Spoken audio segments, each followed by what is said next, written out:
এখানে দিয়ে দিচ্ছি চিংড়ি মাছ। চিংড়ি মাছটাকে আমি খোসা ছাড়িয়ে ভালো করে ধুয়ে নিয়েছি। আর চিংড়ি মাছটা হলো বড় সাইজের চিংড়ি মাছ দিয়েছি। ঢেঁড়স চিংড়ি রান্না করার জন্য প্রথমে একটা প্যান বসিয়ে আমি তেল দিয়েছি আর দিয়ে দিলাম কিছু পেঁয়াজ।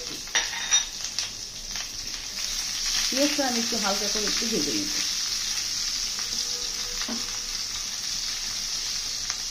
পেঁয়াজটা ভাজার পরে আমি দিয়ে দিচ্ছি 1 চামচের মতো, 1/2 চামচ মরিচের গুঁড়া, 1/2 চামচ ধনিয়া গুঁড়া, স্বাদ মতো কিছুটা লবণ দিয়ে দিলাম। আর দিয়ে দেবো একটু পানি, মশলাটা জানি পুড়ে না যায় সেজন্য আমি একটু পানি দিয়ে দিলাম।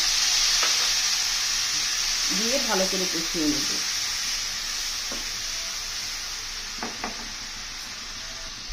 এক চামচ রসুন বাটা, 1 চামচ জিরা বাটা, মশলা সব দেওয়ার পরে এবার ভালো করে আমি মশলাটা ভালো করে কষিয়ে নেব। কষানোর পরে আমি এখানে দিয়ে দিচ্ছি চিংড়ি মাছ। চিংড়ি মাছটাকে আমি খোসা ছাড়িয়ে ভালো করে ধুয়ে নিয়েছি। আর চিংড়ি মাছটা হলো বড় সাইজের চিংড়ি মাছ দিয়েছি, ধুয়ে নিয়েছি।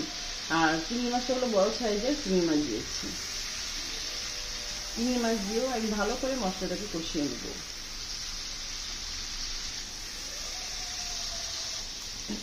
চিংড়ি মাছ দিয়ে কষানোর পরে এবার দিয়ে দিচ্ছি আমি ঢেঁড়স। ঢেঁড়স দিয়ে চিংড়ি মাছ আমার খুব ভীষণ পছন্দ। আর ঢেঁড়স দিয়ে চিংড়ি মাছ খেতে কিন্তু অসাধারণ লাগে। আমার হাজব্যান্ড খুবই পছন্দ করে ঢেঁড়স দিয়ে চিংড়ি মাছটা। আজকে এই ঢেঁড়স দিয়ে চিংড়ি মাছটাই আমি রান্না করতেছি।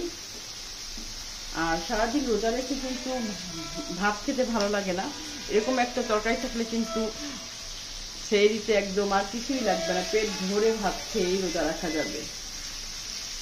তাই আমি ঢেঁড়সটাকে ভালো করে একটু কষিয়ে নিব। আবারও ভালো করে আমি নেড়ে চেড়ে দিচ্ছি। আর সবসময় কিন্তু আমরা ঢেঁড়স ভাজি খাই, রান্না কিন্তু কমই খাওয়া হয়, কিন্তু আমার কাছে ভীষণ পছন্দ ঢেঁড়স রান্নাটা। তা রান্না আমার কষানো হয়ে গেছে। এখন আমি এর ভিতরে একটু ঝোলের পানি দিয়ে দিব। ঝোলের পানি দিয়ে দেবো অল্পই, সামান্য পরিমাণ ঝোলের পানি দিব। ঢেঁড়সটা কিন্তু অল্পতেই সিদ্ধ হয়ে যায়, এই জন্য আমি সামান্য পানি দিলাম। দিয়ে আমি ঢাকনা দিয়ে ঢেকে দেব।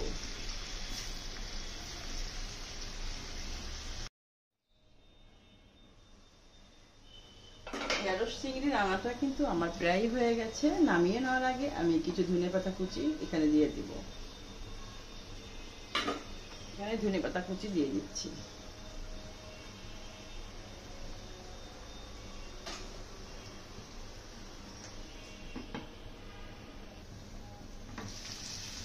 ঢেঁড়স চিংড়ি রান্না আমার হয়ে গেছে। এখন আমি একটু নেড়ে দিব। একদমই মাখা মাখা হয়েছে আর নিচে যে পোড়া পোড়া হয়ে গেছে, এটাই খেতেই কিন্তু অনেক মজা। এখন আমি নামিয়ে নিব। ঢেঁড়স চিংড়ি মাছ রান্না আমার হয়ে গেল। এতক্ষণ ধৈর্য ধরে যারা আমার ভিডিওটি দেখছেন সবাইকে অসংখ্য অসংখ্য ধন্যবাদ। পরবর্তী ভিডিও দেখার জন্য সবাইকে আমন্ত্রণ রইল। আজ এ পর্যন্তই। সবাই ভালো থাকবেন। আল্লাহ হাফিজ। আসসালামু আলাইকুম।